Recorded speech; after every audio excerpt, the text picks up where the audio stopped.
আজকে আমরা কথা বলবো আইএলটিএস রাইটিং টাস্ক 1 নিয়ে।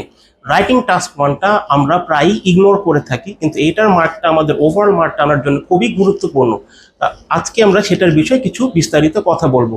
প্রথমত আপনার যেটা করতে হবে সেটা হচ্ছে প্রত্যেকটা গ্রাফের কিছু সেন্টেন্স স্ট্রাকচার শিখে নিতে হবে।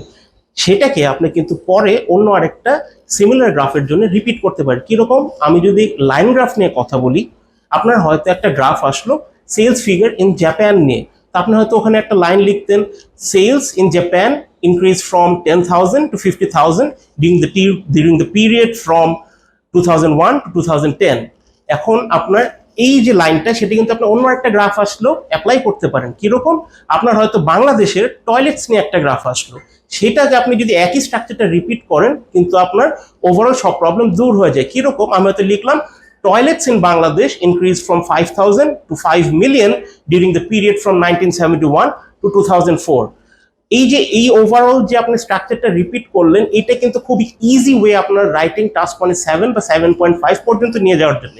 এছাড়াও আপনি কি করতে পারেন, এই যে ইনক্রিজের জায়গায় কিছু কমন ওয়ার্ডস, ইনক্লাইন্ড এটসেট্রা, প্রত্যেকটা ওয়ার্ডের কিছু কমন ভ্যারিয়েশন শিখে সেটাও অ্যাপ্লাই করে ফেলতে পারেন।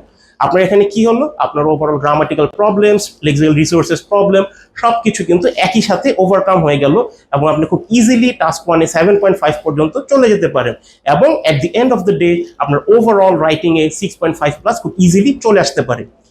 আরো যদি বিস্তারিত জানতে চান ওভারঅল আইএলটিএস বিষয়ে আদার টিপস নিয়ে, আমাদের ফেসবুক পেজে অবশ্যই লাইক করবেন, শেয়ার করবেন, এবং you can also visit us any time.